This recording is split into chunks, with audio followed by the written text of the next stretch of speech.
Assalamualaikum warahmatullahi wabarakatuh. Bismillahirrahmanirrahim.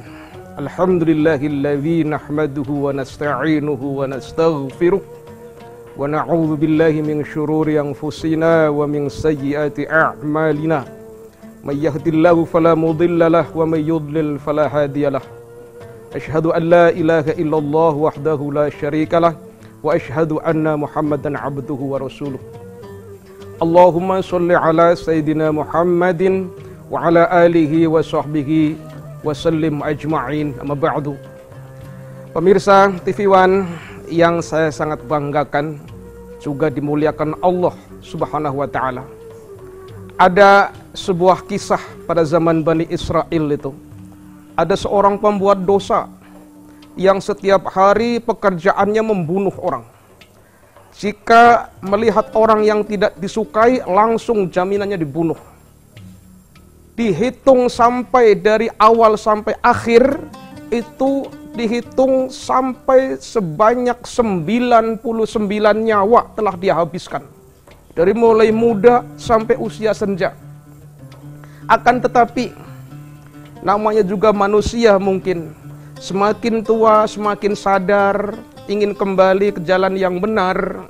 Ini orang semakin bertaubat kepada Allah Subhanahu wa ta'ala dan menyesali perbuatan selama ini, sehingga dia mendatangi seorang rahib atau seorang tokoh agama pada saat itu.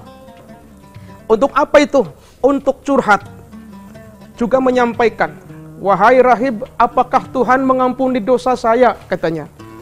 Sang rahib jawab, "Apa dosamu?"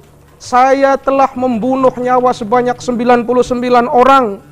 Saya telah membunuh nyawa sebanyak itu. Saya ingin bertobat. Apakah Tuhan mengampuni dosa saya?" Pemirsa yang berbahagia, sang rahib jawabannya pesimis. "Engkau kelewatan. Tuhan tidak akan pernah mengampuni dosamu. Engkau kelewatan. Sudah, Tuhan tidak akan bakalan ngampunin dosamu." Mendengar jawaban yang menyakitkan hati itu, si rahib tidak tanggung-tanggung langsung dibunuh, tebas, sehingga inpas menjadi 100. Luar biasa. Dihitung rupanya, dia orang ngitung ini. Ini pertama pembunuhan, kedua pembunuhan, pembunuhan ketiga, sampai 100. Pemirsa yang dirahmati Allah, akhirnya ini orang mencari lagi sosok siapa kira-kira yang bisa fatwanya menyejukkan hati dalam hal ini. Ditemuinya ulama'u ahlil ard. Ditemuinya seorang ulama, seorang pemimpin agama tauhid. Mungkin kalau bahasa kita agama Islam. Ditemuinya ulama pada saat itu dan disampaikan curhatnya kepada yang bersangkutan. "Ya Syekh,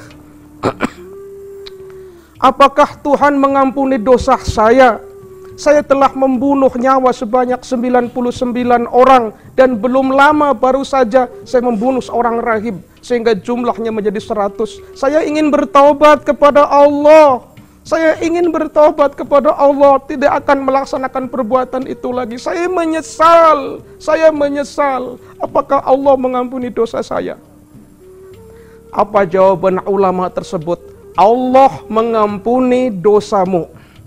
Dengan catatan, engkau tidak boleh melaksanakan perbuatan seperti dulu lagi, dan silahkan kau hijrah, kau pindah di sebuah tempat yang aman, tinggalkan lokasi yang kau pijak selama ini, fa innahu ardussu, karena bumi yang kau pijak selama ini senantiasa bergelimpangan dengan kemaksiatan. Silahkan kau pindah sana, dan jangan lupa saat kau sampai ke lokasi sana untuk mengkaji ilmu-ilmu agama Allah Subhanahu wa ta'ala, memperbaiki diri.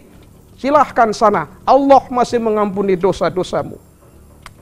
Ini sangat bangga dan sangat girang mendengar tausiah, mendengar sentuhan hati, ucapan-ucapan yang berisi nasihat dari sang ulama tersebut, membuat si pembuat dosa tadi semakin terenyuh, semakin semangat dalam bertaubat, tidak seperti sebelum-sebelumnya. Ikutilah fatwa ulama tersebut. Dia telusuri jalan, pindah dari tempat yang ia pijak selama ini, akan pindah ke sebuah tempat yang baru.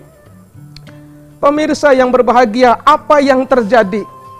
Belum sampai lokasi, baru sampai di tengah perjalanan, dia sudah niat pindah, sudah niat meninggalkan segala bentuk kemaksiatan di bumi semula, belum sampai lokasi, ternyata Allah panggil, Allah ambil nyawanya lewat malakul maut.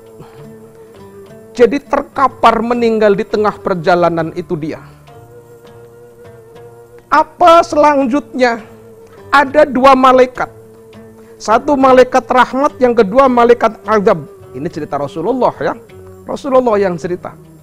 Saya hanya menyampaikan saja. Ada dua malaikat, satu malaikat rahmat, yang kedua malaikat azab. Apa kata malaikat rahmat? Ini bagian saya ini. Karena ini orang sudah bertaubat kepada Allah, maka akan saya catat, curahkan rahmat dari Allah, dan akan saya masukkan ke dalam surga Allah Subhanahu wa ta'ala. Ditentang oleh malaikat azab, tidak bisa, tidak bisa. Meskipun dia sudah mau hijrah, mau bertaubat, mau ke tempat yang dia tuju, tetapi belum sampai lokasi. Ini lokasinya tengah-tengah seperti ini, maka ini bagian saya, akan saya azab, akan saya masukkan ke dalam neraka. Ini komentar malaikat azab. Allah Maha Adil menyaksikan dua hambanya, para malaikat tersebut sedang adu argumentasi. Dalam sebuah riwayat, Allah ngutus malaikat Jibril yang menyerupai jadi hakim, menyerupai jadi pemutus perkara. Diperhatikan apa yang terjadi, kelihatannya saling mengklaim kalau satunya adalah paling berwenang, yang satunya juga sama paling berhak dalam hal ini, karena posisinya tengah-tengah perjalanan seperti itu. Dan dengan adil, sangat bijak tadi, malaikat Jibril langsung memberikan keputusan. Sudah, kalau begini caranya kalian tidak akan pernah selesai. Ukur saja. Kira-kira yang terjadi bagaimana? Kalau jaraknya lebih dekat menuju lokasi, berarti ini bagian malaikat rahmat. Silahkan malaikat rahmat memasukkannya ke dalam surga Allah Subhanahu wa ta'ala.